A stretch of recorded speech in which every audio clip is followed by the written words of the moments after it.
미국과 캐나다의 이 접경 경계에요, 거대한 폭포 하나가 있습니다. 전 세계 모든 이들이 관광지로요 발걸음을 옮겨가지요. 이름이 나이아가라 폭포라고 합니다.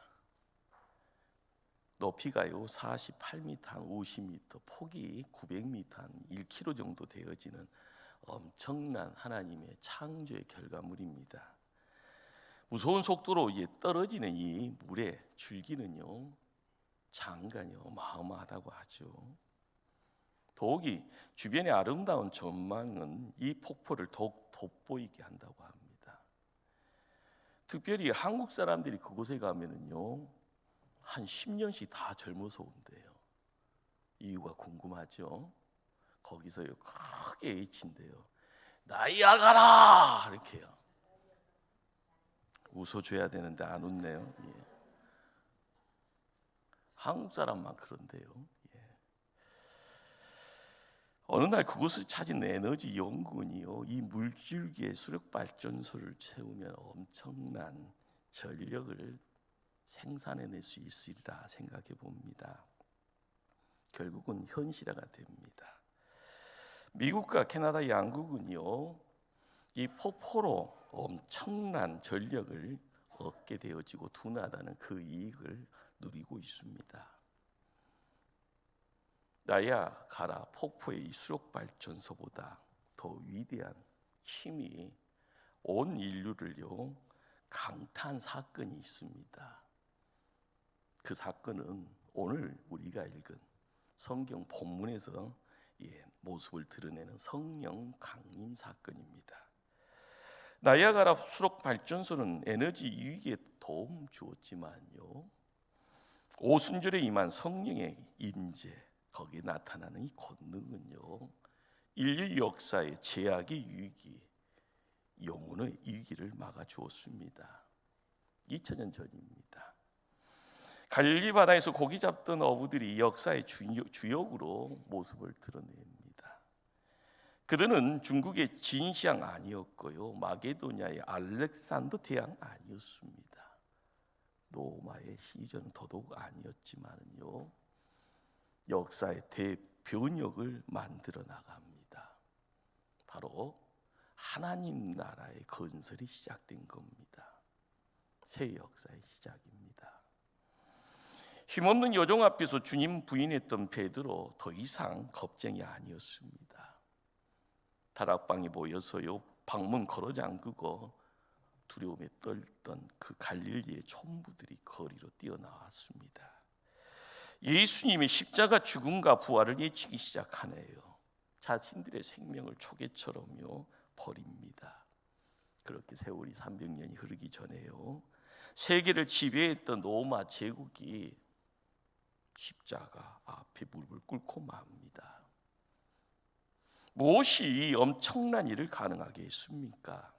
무엇이 갈릴리의 촌부를 이토록 능력 있는 사람으로 만들었습니까? 제자들은요 예수님과 3년 공생애를 함께 생활합니다. 그러다 보니까 기적을 목격하지요. 요즘 말로 예수님과 살이 부딪히다 보니까 훈련이라고 하면 제자 훈련을 누구보다 잘 받았습니다. 많은 것을 알게 되었고요, 많은 것을 깨달았습니다.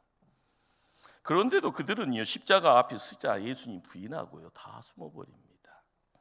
결국은 가룟 유다는 스스로요 목을 메고 죽습니다. 예수님과 함께 공생의 3년을 보냈던 그들이 이렇게 초라한 이유가 뭔가라는 겁니다. 오늘날 교회의 문제가 뭘까요? 예수를 믿지 않는 것이 아닙니다. 하나님을요 믿지 않는 것이 아니고요, 하나님을 제한합니다.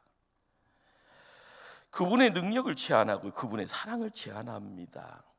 성령님을 부인하는 것이 문제가 아니라 성령님의 그 능력을요 제한해버린다라는 것이 오늘날 교회에 왔다 갔다 하는 신앙인들의 문제입니다.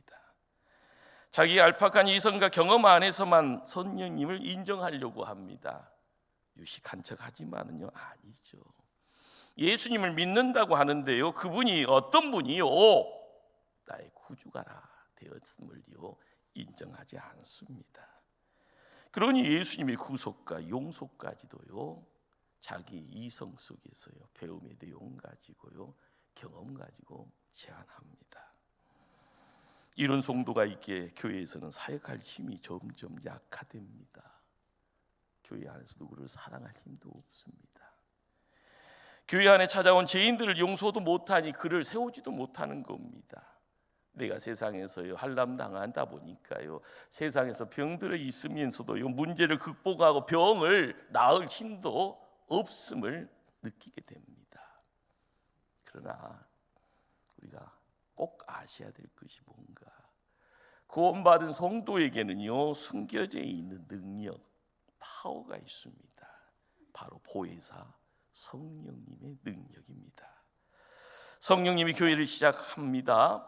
교회는 하나님이 직접 만드신 첫 번째가 아니고 두 번째 공동체입니다.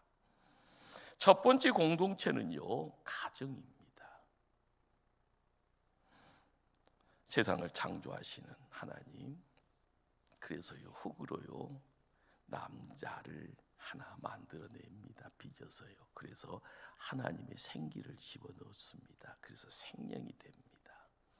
그런데 아담이 독초하는 것을 보시고요 하나님이 슬퍼하시면서요 놀라운 연합의 신비 그리고 행복을요 아담 옆에다가 아담의 갈비뼈를 통하여서 하와를 만들어 가정이라는 공동체를 허락합니다. 그러나 에덴 동산의 가정은 죄로 실패하네요. 에덴 동산 밖으로 쫓겨납니다. 세상에서 나그네 되어졌다라고 이야기됩니다. 고생하는 것이 일이 되어버립니다. 하나님은 새로운 시작을 하기 위해서요 아브라함을 불렀습니다. 그리고 이스라엘을 민족으로 만들어가며 하나님의 꿈을 이루기를 소원하십니다. 그러나 이스라엘은요 불순종으로 온 세상이 어둠으로 가득 죄악의 세상으로 추락하게 만들어버립니다. 결국은 하나님은요 직접 동정녀 마리아의 몸을 빌려서 이 땅을 찾아옵니다. 이 땅에 하나님 나라 세우고픈 마음 가지고요 그것이 기도의 안성입니다. 예수님은 직접 온 인류의 죄를요 대속하시면서 골고다 언덕을 십자가 지고 올라가 그 십자가에서 죽으셨습니다. 그리고 우리에게 하늘의 생명인 영생을 주시고자 무덤에서 하루 이틀 3일 그리고 무덤문을 박차고 부활하셔서 우리에게요 영생을 허락하셨습니다. 마침내 이 땅에 교회라는 이름이요 세워지기 위해서 보혜사 성령님이 놀랍도록 하늘의 능력 가지고 기도하는 120명의 성도 위에 함께 찾아오셔서 능력을 주십니다. 교회는요 이렇게 하나님의 계획하심을 통하여서 탄생하였습니다. 그러니 무너질 수도 없고요 무너져서는 안 되는 공동체입니다. 진정한 교회는 성령님이 임재하셔야 되고요 임재하시는 그 교회는 결단코 무너지지 않습니다. 분명한 것은요 교회가 보혜사 성령님과 함께 시작되었습니다.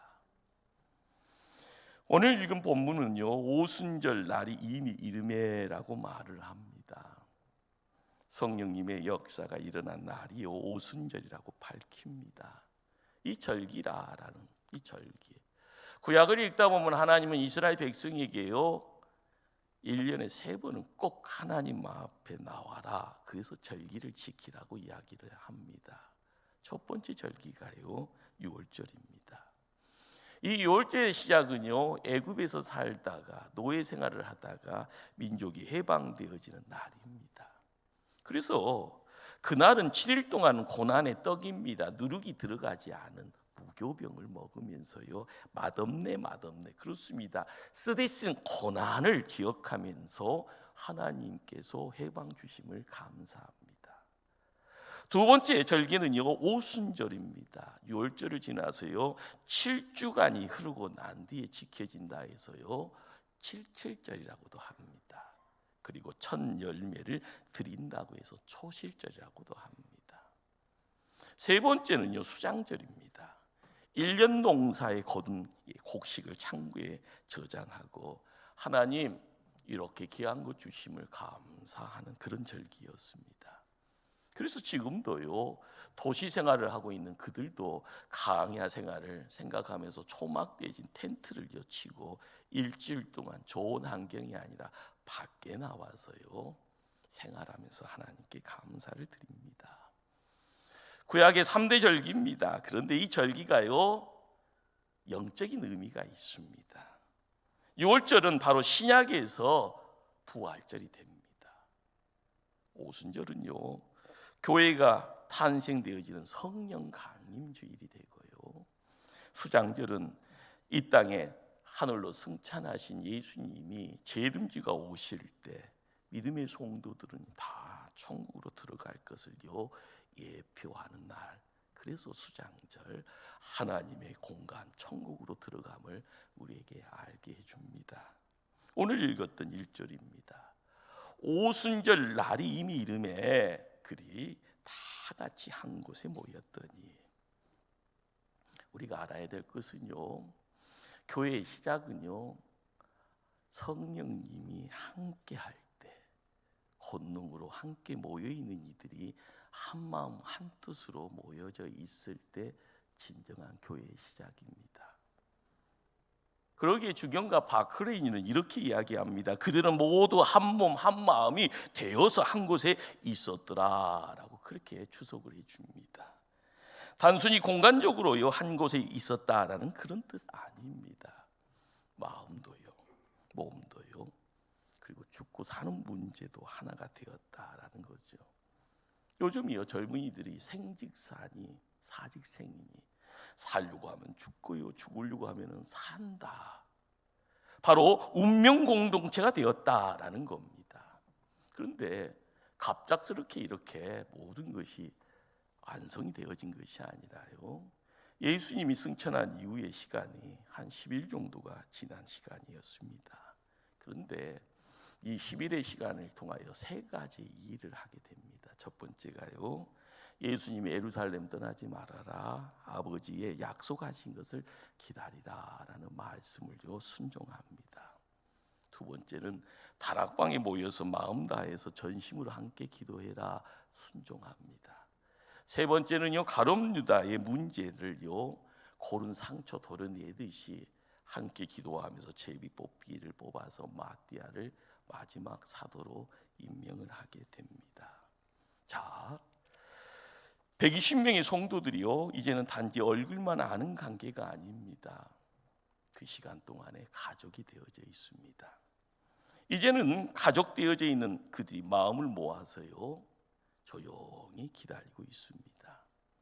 성경은 이야기합니다. 오순절 날이 이미 이름에, 오순절 이전도 아니고 이후도 아닙니다. 정확한 때에 성령님이 임재하셨습니다. 성도들이 모여 있는 것, 거기에 능력이 있습니다. 왜 능력이 있을까요? 그곳에 주님이 계시고요, 거기에 성령님께서 보혜사로 함께 하시며 임마누엘이 뭔지를요 알게 해줍니다. 그러기에 두세 사람이 예수 이름으로 모이는 곳이라 할 때는 보잘것 없다가 아닙니다. 그 모임을 소홀히 해서는 더더욱 안 됩니다. 그것은 어리석은 일입니다. 다락방, 그곳에 120명이 모여 있습니다. 오늘 본문은요 그곳에 모인 모두가 성령을 받았다라고 기록합니다. 베레벨 사람들이 다 있겠죠. 잘생긴 못생긴 사람들. 그런데 성령 받았다. 왜요? 이미 그곳은 은혜의 공동체가 되어져 있습니다. 잘 타는 장작불 속에는요 물기 머물고 있는 생나무 들어도 잘 탑니다. 왜요? 그 은혜의 자리가 그런다는 거지요. 그 강력이 그 모든 것들을요 새롭게 옮겨가게 만듭니다. 은혜의 자리에는 믿음이 약한 사람이 함께 있어도요 쉽게 이렇게 은혜 받게 되어져 있습니다. 우리 목포 초대교회도요, 교군이 구역이니 사람들이 함께 모여 있습니다. 먼저요, 은혜를 사모해야 될 줄 압니다. 그러면은요, 능력받고 든든히 세워져 갈 겁니다. 이전과 이후의 모습이 바뀌는 거죠. 분명한 것은요, 목포 초대교회가 성령 공동체가 되기 위해서는 나 한 사람이 중요합니다. 왜 그럴까요? 내가 가룟 유다도 될 수 있는 가능성이 있기 때문에 그런 겁니다. 추락하는 겁니다. 그러나 나 한 사람을 통하여서요, 교회가 새로워집니다. 그리고 구역이 재미나고요, 기도하는 것이 맛이 납니다. 성령 충만이 무엇인지를 서로가 보고요, 서로가요 축복해 주는 그런 상겹줄이 되어서요, 든든하게 세워지는 그 모습들, 내가 중요한 겁니다. 성령 임재의 역사, 그렇습니다. 구체적으로 어떤 변화, 어떤 능력을 가져다 주었을까요? 첫째는요, 성령 임재의 역사는 하늘의 소리를 듣게 합니다. 2절 말씀이에요. 호련히 하늘로부터 급하고 강한 바람 같은 소리가 있었더라. 바람은 고대부터요, 신비한 능력을요 상징하고 의미했습니다. 성경을 기록하면서 헬라어나 히브리어에서는요, 바람, 성령을 같은 단어를 쓰네요. 그런데 바람이라는 단어 속에는요, 숨결이니 생기라라는 그런 뜻을 또한 의미를 했습니다. 그러기에 하나님이 세상을 창조하시고 창세기 1장에서 하나님의 사람을요 축복합니다. 복을 주십니다. 하나님의 사람을 흙으로 빚어서요 생기를 부어넣어서 생명이 되어지게 했다고 말씀합니다. 우리의 존재가 어떤 존재인가 깨달으셔야 됩니다. 그런데 오늘 성령 임재를 통하여서 보여지는 내용은 하늘로부터입니다. 강하고 급하고 강한 바람 같은 소리가 있었더라라고 합니다. 그런데 이것을요 정확하게요 모든 것을요 분명하게 이해할 수는 없습니다.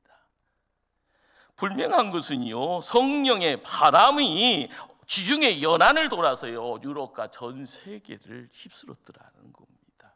그리고 태평양을 건너와서 한국 땅에 찾아와 100년의 시간을 통하여 십자가의 무게로 이 나라를 선진국으로 만들어 놓았다라는 사실입니다. 하나님의 부흥입니다.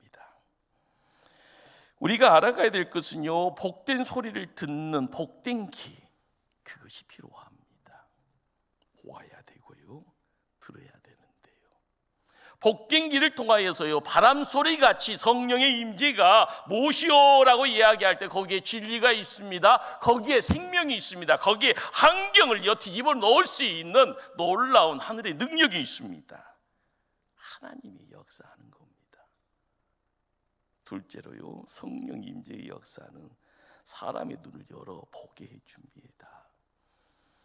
3절은 이렇게 말씀합니다. 불의 혀같이 갈라지는 것이 그들에게 보여 그들의 머리 위에요. 무엇을 보았다고? 불을 보았습니다. 불났다, 119 불러야 되는 그런 시점이 아니라요, 하나님의 임재입니다. 성전에서 이사야 선지자가요, 그 불을 통하여, 그 숯불을 통하여 이사야의 입술이 태워져서요 선지자의 일을 감당합니다.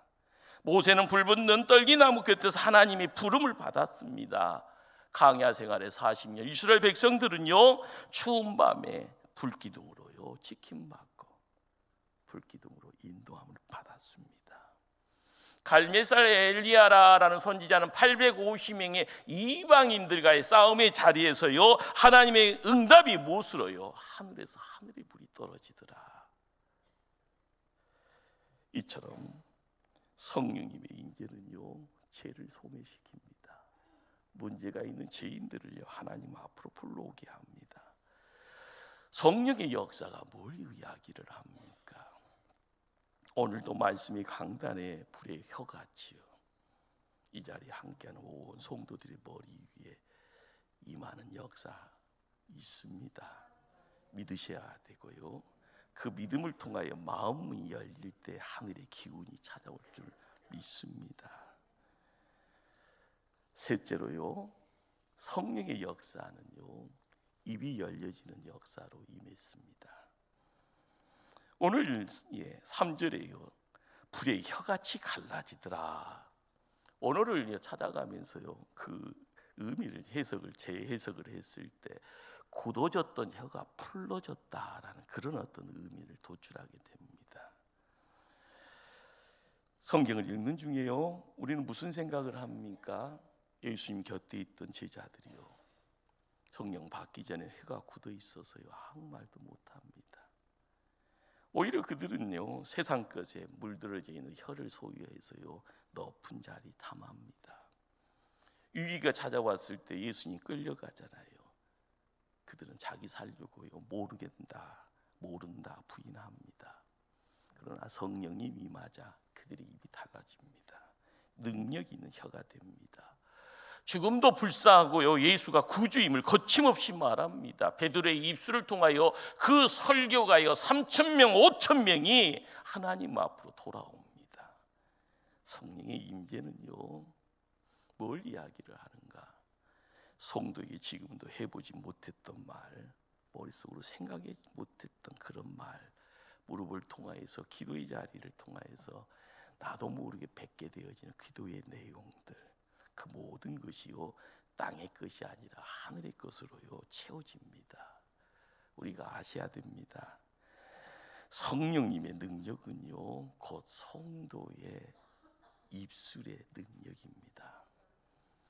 내가 돈 가지고 이야기하는 것, 세상 경험치 가지고 이야기하는 것이 아니라 내 안에 있는요, 내 안에 있는 구주 예수 그리스도의 능력이요, 임마누엘을 통하여서요 함께하는 성령님의 능력이 나의 능력이 되어지기를요 기도해야 될 줄 압니다. 사랑하는 성도님들에게 묻습니다. 여러분들의 혀는 풀려 있습니까? 여러분의 입은 열려져 있습니까? 진리에 대해서, 복음에 대해서요.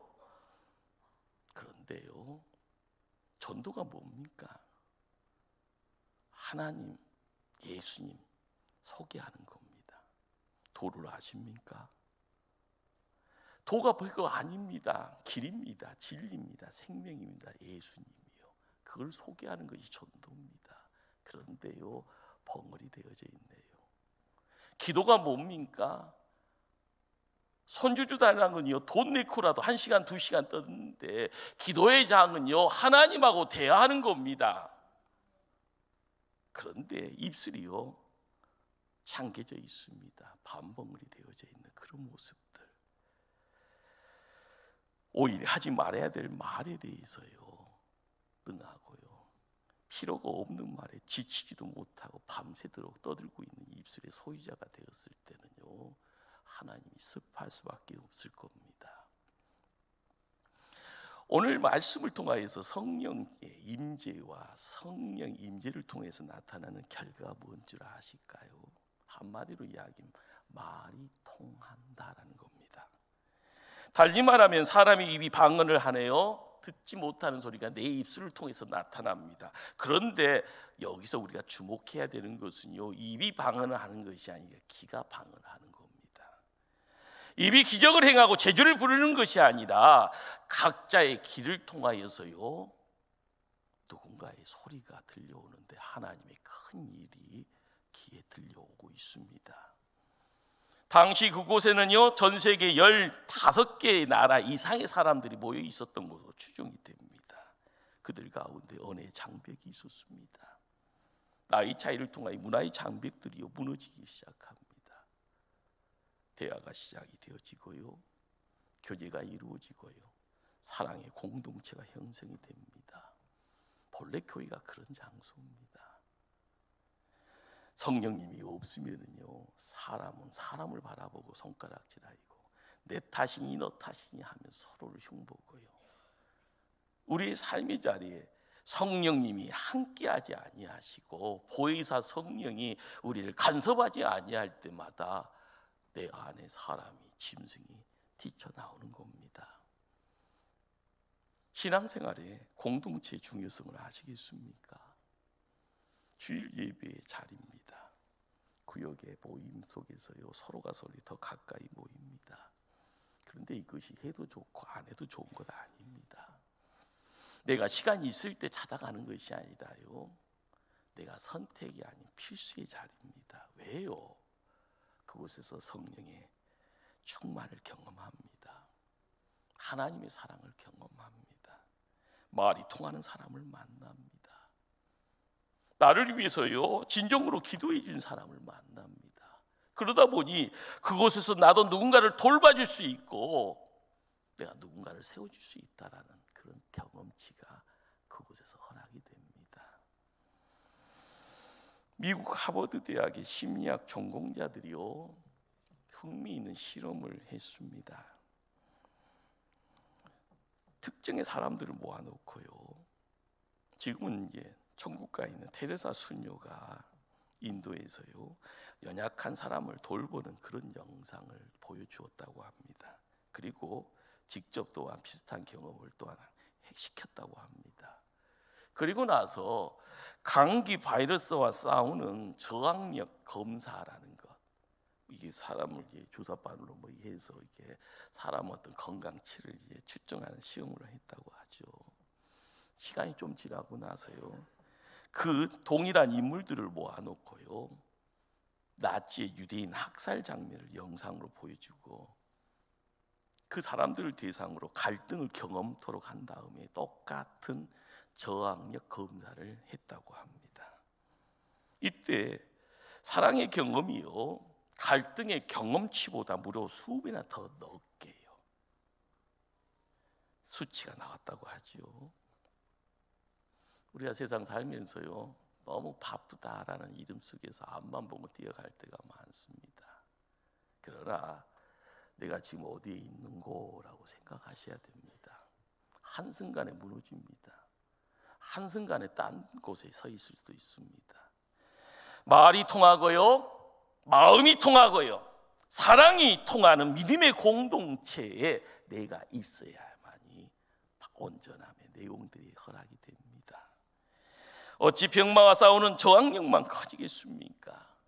세상을요, 쥐고 있는 사단 마귀와의 싸워 이길 힘이 거기서 나오는데요, 세상이 어렵다 힘들다고 하는데 이 세상에서 승리할 수 있는 능력이요, 그곳에서 허락되는데 영혼이 건강해집니다. 믿음이 또한 건강해집니다. 몸도 건강해집니다. 우리가 살면서 고독이니 우울이니 미움이니 원망이니 실패니 좌절에서 벗어나 용기와 희망으로요, 자신감 넘침으로요, 우리의 삶의 믿음의 내용들을 밝히 드러낼 수 있습니다. 1세기 다락방의 성도들입니다. 그들은요, 성령 임재를 통하여 성령 충만을 경험합니다. 그들은요, 깊은 산속으로 들어가지 않았습니다. 각자가 있는 곳에 흩어집니다. 그리고 행하는 일이요, 나 봐라 하면서 기적 행한 것 아니었습니다. 모임에 있어서요, 하나님께 예배자로 세워지고요, 자신의 집을요, 이 땅에 천국 만들기를 힘씁니다. 성령 임재가 뭘 이야기를 할까요? 우리 마음속에 지금 와닿는 하나님의 손길이 있을 줄 압니다. 하나님의 음성이 들려질 줄 압니다. 지금 우리에게 강하게 명령합니다. 순종하라. 그 순종에 온전히 우리의 삶을 드리기를 소망합니다. 기도하십니다.